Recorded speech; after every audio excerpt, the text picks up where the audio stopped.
Good evening, this is Brastax. I'm Zaka Jacob. A video has surfaced from Manipur which has shocked and outraged the entire nation. It shows two Kuki women being paraded naked by a mob of Metis men. One of them is gang raped, and the brother of one of the other women who tries to stop this atrocity is murdered. This incident happened in May, but the video which released yesterday has numbed every single Indian. It completely washed out day one of the monsoon session of Parliament, with both government and opposition trading charges. But this issue is not about politics. It is above politics. It is about how we treat our women. It is about how depraved some men in our society have become and can go to for some kind of retribution. Are we reducing our women to instruments of conflict? Are women's bodies becoming battlefields?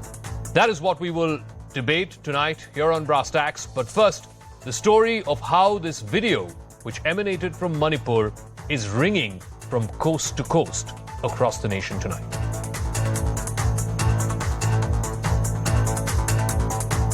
After weeks of violence that has paralyzed Manipur, the deployment of central forces and the clampdown on the internet, the true face of the atrocity went viral on social media. Two women stripped and paraded naked by 25 hooligans and allegedly gang raped. The horror of the situation in Manipur saw a sharp reaction from the Prime Minister ahead of the Parliament session. मैं देशवासियों को विश्वास दिलाना चाहता हूं, किसी भी गुनहगार को बख्शा नहीं जाएगा। कानून अपनी पूरी शक्ति से, पूरी सख्ती से एक के बाद एक कदम उठाएगा। मणिपुर की इन बेटियों के साथ जो हुआ है, इसको कभी माफ नहीं किया जा सकता है। Biren Singh's reign as Chief Minister has been under siege from all fronts over the deteriorating situation in his state. But he has promised swift action to bring the perpetrators to justice. It was a crime against humanity, and the state government will give at the highest punishment up to the capital punishment. We will make all effort to get it. But assurances and promises were not enough for the opposition, who in a united front rained fire on the government, from protests on the streets to showdowns in Parliament. Discussion here on Manipur. We want a discussion, and the Prime Minister has to open his mouth. Manipur. How can he open it? How is the Prime Minister of India? Manipur में पिछले 77 दिनों से जो परिस्थितियां बनी हुई हैं, वो अत्यंत ही दुर्भाग्यपूर्ण है। You know, what is happening in Manipur is undescribable. Will the Chief Minister of Manipur do justice? No. जिस तरीके से एक शर्मनाक, दर्दनाक हादसा सामने आया है, वो देश को शर्मसार करने वाला है, मन को विचलित करने वाला है। महिला सांसद होने के नाते मैं चाहती हूँ मणिपुर पे चर्चा हो। क्या मजाक हो रहा है इस देश में? पहले तो 77 दिन पुरानी घटना सरकार को एक वीडियो जब एक सोशल मीडिया प्लेटफॉर्म पे जारी किया जाता है तब मालूम पड़ती है। तो सरकार उन दरिंदों के खिलाफ एक्शन लेने की बजाय ट्विटर के खिलाफ एक्शन लेती है। The BJP was quick to hit back, accusing the opposition of disrupting Parliament and ignoring crimes in their states. सरकार ने स्पष्ट कर दिया कि हम मणिपुर की घटनाओं पर चर्चा करने के लिए तैयार हैं। उसके बावजूद कांग्रेस और बाकी विपक्षी दल सदन की कार्रवाई को चलने नहीं देना चाहती है। हमने सदनों में कहा कि हम चर्चा के लिए तैयार हैं, लेकिन विपक्ष चर्चा से भागना चाह रहा है। अब ये तो हो गई मणिपुर की बात। सोनिया जी और प्रियंका जी और राहुल जी, चलिए खड़गे जी, ये जो जोधपुर की घटना हुई है, इस पर आप खामोश क्यों हैं भाई? The crisis in Manipur has become the main flashpoint between the NDA and the newly formed India alliance. But the big question remains, can the fight for justice rise above politics? All right, we have a full panel tonight on Brastax. Gladi Hunjan is an activist from the Kuki community. Hasina Karbi is a social activist. Tongko Lal Haukip is an author. Sarita Lifelang is a spokesperson of the Congress Party, and Aparajita Sarangi of the BJP. Aparajita Sarangi, you know, the video has shocked and numbed every single Indian who has watched it. Some very basic questions beg to be asked. This incident happened in May, on the 4th of May to be precise. An FIR was registered on the 18th of May. But today when the Chief Minister spoke to us, he said he came to know of this only yesterday when the video started circulating. If an FIR was registered in such a gruesome incident, how come the Chief Minister was unaware that such a thing had happened? How come the police were unaware that such a thing had happened? How come the police made the first arrest today, 76 days after this horrific crime? A very good evening. No one can absolve himself, herself of the responsibility. The video is indeed very shocking, and I think we have all heard our Prime Minister today. He said 144 crore people are hanging their heads in shame, and actually he is very right. He said his heart is filled with pain as well as anger, and whatever has happened should not have happened in Manipur. But having said all this, let me tell you very candidly that, for the past 77 days or more, the central government and the state government have been trying to do things together, bit by bit, trying to restore normalcy. Whatever happened, I think it's absolutely beyond explanation. And I tell you, I do not sit in self-defense. But I tell you, we wanted to answer all the questions that are actually in the minds of the people all across on the floor of the House today in the Parliament. We wanted discussion. We wanted everybody to ask us questions in the biggest panchayat of the country, so that everybody in the country, in the nooks and corners of the country, could hear the government. But we were not allowed. The opposition wanted to create a ruckus.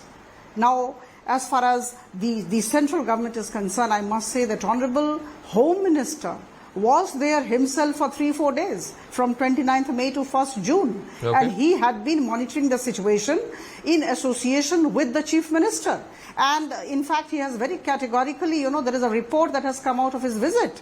He went all over, and from different communities, he met people, and he met 11 political party it's no one's case that the peace is not slowly but surely coming back to Manipur. Yeah. What is absolutely concerning is, this incident happened 3 months ago, and almost 3 months ago, and the Chief Minister, no less, didn't seem to have a clue about it until the video of it came. And mind you, this is one incident of which the video has come, and now everybody is outraged, and the entire state machinery is working to apprehend these horrific criminals. But God knows how many such other incidents have happened, which have not been videographed, but these women have their bodies violated, have their physical spaces violated, have their honor and dignity violated. I mean, we don't know. There could be tens of such cases. I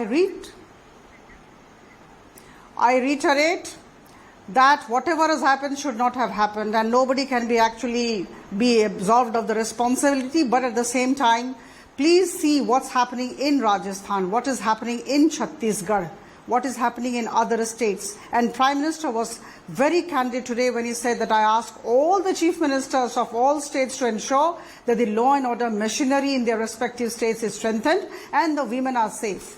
Okay. So I think this is something which all of us need to think about. All of us need to see as to of the what Congress we do is there future. With us. And this time, I don't want to bring in this kind of equivalence. We really need just give to me answer one these second, questions on the floor of the House. Zarita, two questions need to be asked. Why is the Congress party, the rest of the opposition, not allowing a debate to happen in Manipur? You are saying on the one hand you want a debate. The government has said that on the 15th of July itself, they had conveyed both to the Speaker in the Lok Sabha as well as to the Vice President or the Chair of the Rajya Sabha that they are willing for a debate, but the opposition is not. Why are you not allowing a debate in Parliament? On the one hand, publicly claiming that you want a debate, but blocking it actively.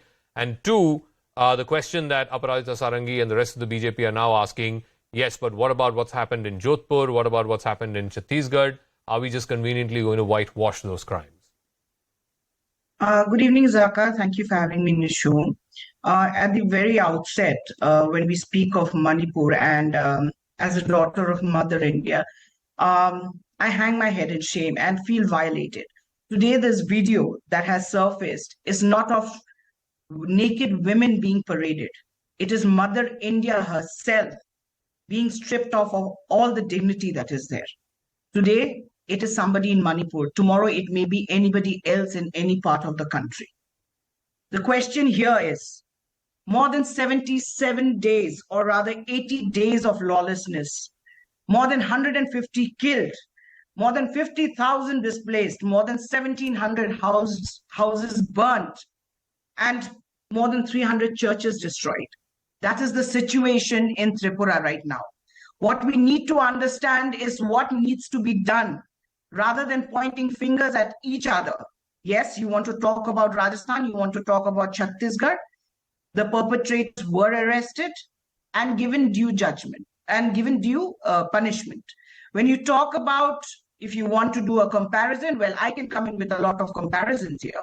You want me to give you a rebuttal? I can definitely give you a rebuttal. Look at Ram Rahim, who just got a 30-day parole today. Look at Brij Bhushan, the MP, BJP MP, who just got a bail today. More than 21 MLAs and MPs of the BJP are involved in crimes against women. Who's going to look into it? Here, it's not the issue of pointing fingers at each other. The issue is, why are women being violated in India under this regime? Why isn't the government doing anything? In a speech, or rather in a press conference of 8 minutes, 25 seconds, why this stepmotherly treatment towards the Northeast? Why this stepmotherly treatment towards Manipur, where the Prime Minister spares just 30 seconds to speak about the women and about the atrocities that Manipur is going through? Okay, let me ask Hasina Karbi. I think one of the points that Zarita made is absolutely valid. It may be a coincidence, but it speaks of what kind of society we've become. It speaks to what kind of people we have become. On a day when the entire country is shocked by this video that's come from Manipur, you have Ram Rahim, who's been convicted for heinous charges like rape and grave sexual assault of women. He gets a 30-day parole. You have Brij Bhushan Sharan, who is who's been accused by no less than 6 wrestlers, top-notch medal-winning wrestlers for India. 6 of them have accused him of sexual harassment. He gets bail. It just shows that as a society, we don't care about crimes against women. That powerful men will always get away with it. In this case, 77 days past now, 3 people have been arrested. There are at least, and I can count on my fingertips from this video, you can at least count 15 to 20 men whose faces are visible. 3 have been arrested so far, but what about the rest? And it's been 77 days. I think it speaks of that crimes against women are treated like, regular things that happen in this country. It's okay, ye hota hai, this is how it is, and no one really cares. I mean, the news media moves on, the people move on, society moves on. Hasina Karbi. Ma'am, that question is to you. Hasina Karbi, if you could hear me, please go ahead and take that. Yes. Yeah. So I think my stand here is very much on Manipur today, and the law and order situation of Manipur that has lasted unresolved, unresponded by the state and the central for 77 days has also seen this viral video that went today and everybody started screaming. But there might be much more cases that are unreported because of the internet shutdown. We need to have to take that into account. No report are coming out because of internet shutdown. That's also one biggest challenge of Manipur. Being a civil society organization that work in Manipur as well, we have seen that there are other issues of concern that have not been addressed. So when we're talking about women's right out here, instead of having political debate, how can the Constitution of India that also bring forward rights of women to be taken care, to be protected in totality, keeps a very, very weak response on the situation? I think it's time that the law and order situation of Manipur needs to come in the order, and the central government has to take action on this, because there's been no voice. There has just been no response. It's only this video that has angered everybody. But there's much more of crime taking place when there's a conflict or a situation at large, like what is happening in Manipur right now. So I think it's time that the central government takes serious intervention, and so that there's much more security and safety for the women. Because when we talk about give me atrocities a moment, against women, Ms. Karbi. I'm sorry, I'm getting a piece of breaking news. I need to go to that. This is coming by way of our reporter Arunima, who's now breaking that a fourth arrest has happened now in the wake of this horrific video from Manipur. The police say that the arrests have happened after interrogation as well as technical analysis of the video. The police are also saying that facial recognition technology has been used. Let me go across to Arunima, who has more details on this. So, they couldn't do this for 70 odd days, but suddenly in the last 24 hours, ever since this video has come out, there have been 4 arrests. What explains this? You know, the Manipur police says that the situation on the 3rd and 4th of May in the state was such that, there was a complete breakdown of law and order. And the policemen, after all, come from that society itself. So if the community is completely divided on ethnic lines, the expectations the police brass will not be affected is unfair. Having said that, they also acknowledge that the police department hangs its head in shame at what has happened and the fact that this has gone unnoticed. They're also saying that as far as the police officers and policemen who were on duty, because now it has emerged very clearly that these women were in the protection of cops, and either they were snatched away by the mob or they deliberately gave up, having been outnumbered by the mob. So the DGP and the top police officers there say, we will deal with them, but first and foremost, we want to look at those who are suspect. In the video, they're saying about 15 to 20 faces can be seen clearly, but there are others who can't be seen in the video who seem to have played an equally horrific role in this entire conspiracy. That has emerged during interrogation of those who have been arrested. There is one person, 2 people can be seen clearly in the video, one wearing a green t-shirt who's already in custody. There's another one wearing a pink t-shirt, a horrifying role he's playing, the way he's abusing, groping, assaulting. Police is not confirming his arrest as yet, but it is saying that after interrogation, total 4, 1 arrest was confirmed by CM Biren Singh also, and we broke that story this morning. 3 more have been now in custody, and more people have been identified. So by tomorrow, we could hear more from the Manipur police. Like I said, at least 20 people can be seen in the video clearly, and interrogation is leading them to more people who could have conspired actually to carry out this brutal assault. Arunima, very quickly, is there any word from the higher-ups there in Manipur as to the role of the police? I believe that these 2 women were in some form of custody of the police, maybe not physically in a police station, but the police were taking them away from one particular locality to another. So the mob actually seized these women physically from the custody of the police. So is there going to be any action on the local cops who either were overwhelmed by the sheer size of the mob or simply gave these women away? So the sequence of events, as mentioned in the FIR, and the FIR's complainant is a village chief. So what he says is that after the village was burned down, these 5, 3 women and the youngest woman's brother and father, they ran away, they hid in a forest, and police managed to reach the place where they were hiding, and they were taking them away to the nearest police station when the mob surrounded them. Now, there is a different version coming in what happened therein. One version is that the police was completely overwhelmed. About 1,000 strong mob snatched away this group. The other version that has come from the survivors themselves, they have told to the local media, they said police did nothing to protect us. They just left us there at the mercy of the crowd. So the top brass of the Manipur police is acknowledging that the role of the police definitely is under scanner. And they're saying it's a huge embarrassment, but we are first taking care of the suspect. The next step will be disciplinary action or whatever action is required against those policemen, including them, an FIR against them. So, all right. Thank you very much, Arunima, for joining us and breaking that story. A 4th arrest has now been made, but like I said, it's A, too little too late, and B, there is ways to go now because at least 20 faces can be seen in this video. There are faces which are not clear, so those guys will also have to be identified and arrested.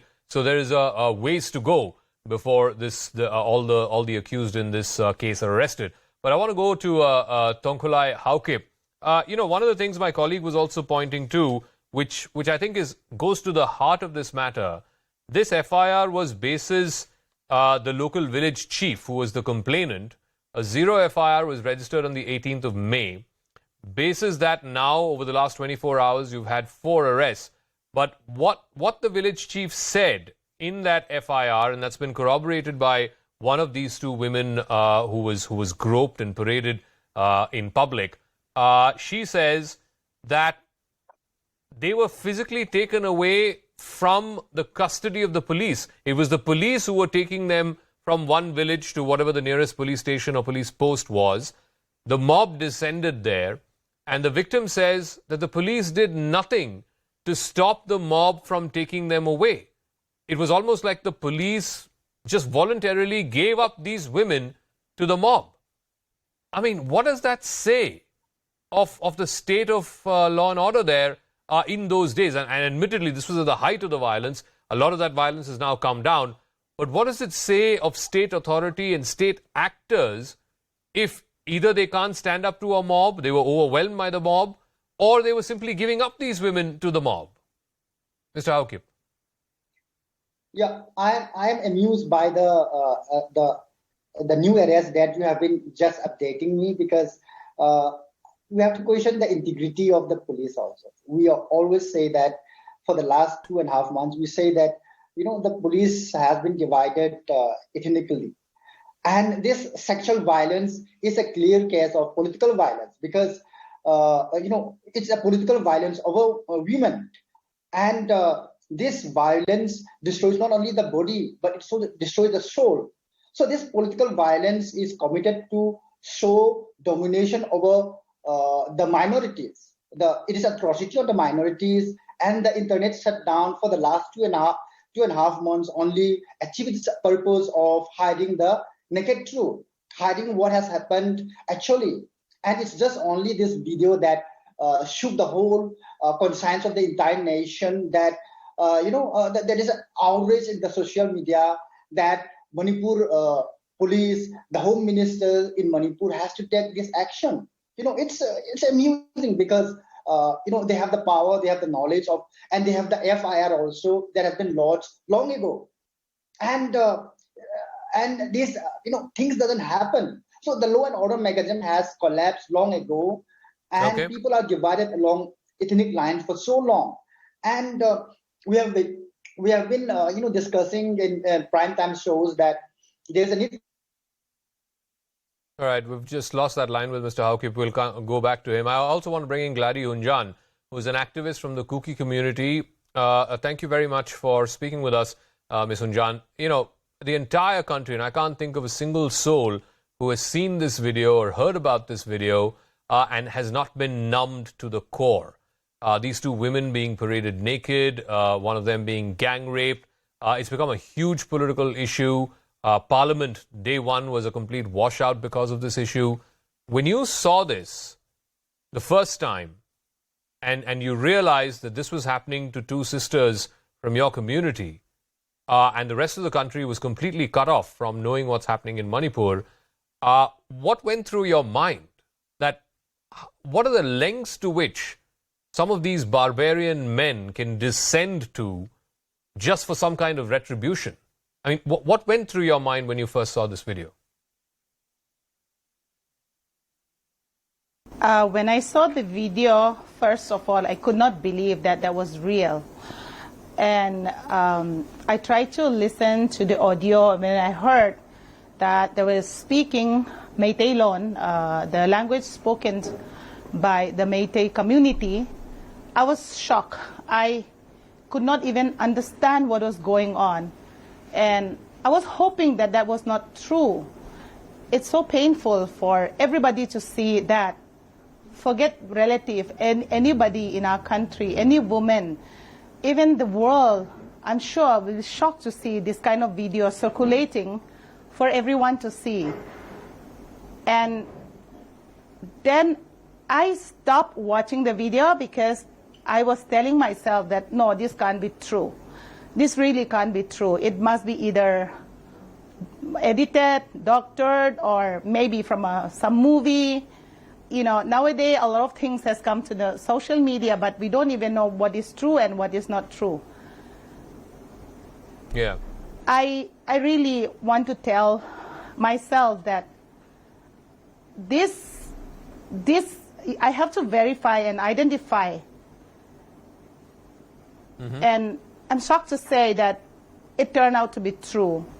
There was no reaction from my side after seeing the video, because I have heard the incident. I was in touch with one of the relatives, And then our prayer was, everybody's prayer was that the video would not come to viral. But unfortunately, it's the other way around. That was what in my mind. That, so today, after the video came out, it's sad, the chief minister, who so far was virtually incognito, today he came out and he said, you know, a couple of arrests have taken place and FIR has been registered. In fact, he was the one who said that this incident happened a couple of months ago. And I'm just wondering, and I asked this to one of the panelists as well, you know, this is one case and the entire nation has been outraged because of the video. The video came out and therefore action has taken place after the video came. God forbid, I don't know how many such cases have happened whose videos are not there, whose videos have not come out, and whose videos may simply not exist, but those crimes have happened, and those horrific criminals are still out there, and those poor victims, the poor survivors, are still out there seeking justice. What does that say to you about the situation on the ground? I'm not saying the situation on the ground now, because like I said, you know, I acknowledge the fact that it has improved by and large to a great extent in the last couple of months, particularly in the last few weeks or so. But at the height of the violence back in May, what did it say to you about the situation on ground vis-a-vis the law and order there? Do we even have law and order? Almost over 2 months now. Killing started right from 3rd May. It's over 2 months now. Do we even expect some sort of law and order in Manipur? Do we still wait for more life to be brutally assaulted, killed? Do we even wait for more girls to be molested this way? So that we realize law and order is not there in Manipur. Do we even want a proof that there is no law and order? It is shocking that this video has to come out for the world to realize the situation, the real situation of Manipur. So many rumors, so many false narrations, so many people are spreading lies. It's so sad that this video has to speak to the world about the atrocity, about the brutality, about molestation of young girls and young women.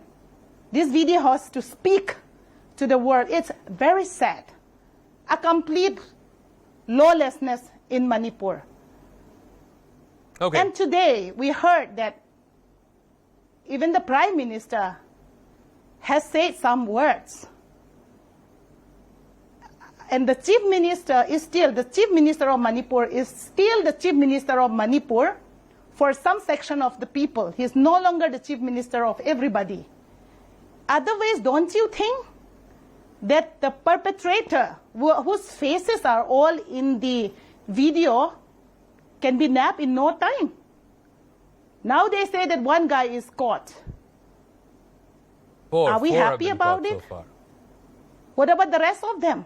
And I believe there are about 800 Métis boys, Métis men in the video. Are we talking about capturing and catching every one of them? Or are we just worried about the video circulated? Are we worried that who circulated this? Are we more worried that who has taken this footage? Are our attention more on those lines than catching the culprit? Okay, I understand your pain, I understand where you're coming from, I understand your anger, and like I said, every Indian who has watched this today is either shocked and numbed or is absolutely outraged. So let me ask Aparajita Sarangi, you know, the role of the Chief Minister, the fact that he says that despite the FIR being filed on the 18th, he came to know only yesterday when the video started circulating. I mean, you speak to people in Manipur, and Gladys is right. He is not behaving like the Chief Minister of all Manipuris. He is actively either, you know, conniving in this violence, allowing this violence to happen from one community to another, or he's looking the other way. He's just simply incapable of restoring peace and order. So, either way, Aparajita Sarangi, if this had been happening in an opposition state for the last 77 days, you think the Chief Minister would have survived?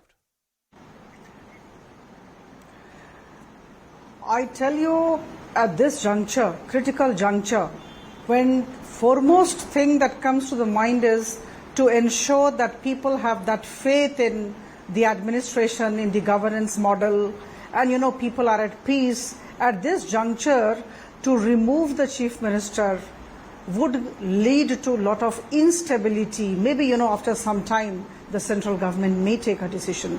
But at this juncture, I think it's all very important for all of us to work together and see how things get normal. This is very important. And if we go by these incidents, I shouldn't be saying this today at this, at this critical juncture when the passions are running high. The Chief Minister of Rajasthan also should quit. The Chief Minister of Chhattisgarh should also step down. Very close to the house of the Chief Minister of Rajasthan, a 10-year-old boy saw his mother being stripped and being gang raped a couple of weeks back. Now, did it come out into the open? We got to know about it and we have all the footages. So the point is that at this juncture, it's very important to actually work together, work positively, and create a positive atmosphere all around and see that the perpetrators of the crime are booked. But just removing the chief minister would not solve the problem. And I think all of us will share with this idea. And let's see what happens. Let Zarita respond. I will make an appeal. Yeah, fair enough. I've heard that. Let Zarita respond to this. Zaka, just a few. Yeah.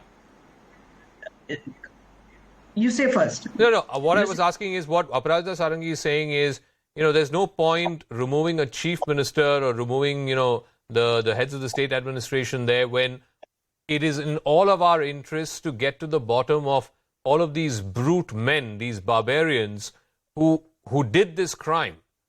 The aim of the administration there and the very purpose of the administration there for the next few days should be to get all of these guys arrested, right? Yes. Instead of that, if the focus is going to be on is the chief minister fit enough to continue in office, that is taking away from the horrific nature of this crime. Zaka, there are just a few points that I wanted to make. First and foremost is that the IB submitted a report on the first week of May to the Home Ministry and the Prime Minister. Definitely, the Chief Minister of the state would have had access to that IB report too. So if he says that he does not know about the incident, then that is totally wrong, number one. Number two, the point here is only after the Supreme Court cracked its whip, everybody started taking action. Number three, when the Prime Minister speaks of Raj Dharma, he should ask the Chief Minister to resign and impose presidential rule and then take it one step at a time in, taking it forward and then restore peace in Manipur. The thing is that it is very easy to say that the police was not involved in the incident that happened. But while speaking to the 21-year-old girl, she specifically mentioned that the police were there with the mob which was attacking the village. The police picked us up from near our home, took us a little away from the village and left us on the road with the mob. We were given to them by the police. This has been said by the 21-year-old girl who was gang raped. She happened to be the youngest amongst the three who were naked and paraded. So you have written testaments from them when they have themselves said about it. And if the chief minister says that he was not aware of such an incident taking place in his state, he should, honorably vacate the seat. All right, I'll give Hasina the final word. I think it's very clear this entire thing started off, I believe, very respectfully, a basis and erroneous judgment from the High Court. There are legal ways to deal with that. Of course, those legal ways will continue. But what it did is it really ignited a spark. It set a state and a peaceful people literally on fire, where it's now become one set of people against another. It's become one community against another. And I would go so far as to say that what is happening in Manipur today is some form of ethnic cleansing. That is what the truth is. That is the reality of what's going on ground. And I think Chief Justice Chandrachud hit the nail on the head today when he said, it's absolutely reprehensible that women are being used as instruments of conflict, as instruments of retribution. They wouldn't do this to a man. A man would be killed. Yes, if you're caught on the wrong side of this conflict, you will be killed. But they would never think of parading a man naked and molesting him and assaulting him sexually as though that is the worst form of crime you can do to a human being. But it's always reserved for a woman. I mean, that is depravity. That is stuff that used to happen in the 15th and 16th century, not in 2023. Hasina, I'll give you the final word, yeah. I think ethnic cleansing, as you have mentioned very, very clearly, I think we need to look at the gray area that when a conflict situation like Manipur spark the entire nation only after the Supreme Court has set that order. Isn't this a clear direction that the failure of the state in taking control of the law and order has also led to violence, which actually is the practice of protect. If you silence women, then that's the only way you will raise the opinion of the issue that has been there for the last 77 days. So I think we really need to look this deeply, not just as a political debate, who is in leadership, who has failed in the leadership, but the central government has to take action on a state that has failed completely to give any kind of support, security, or protect all human beings in the state, especially women and girls. I agree with you, and I'll close with that. It is the responsibility, it is the duty of every state government, every law and order machinery to protect from physical harm the lives and livelihoods of every single citizen, no matter what caste or creed or ethnicity or religion they belong to. It is the moral obligation, it is the legal obligation of the state to protect the physical security of every individual in that state, including the women and children, and more so the women and children.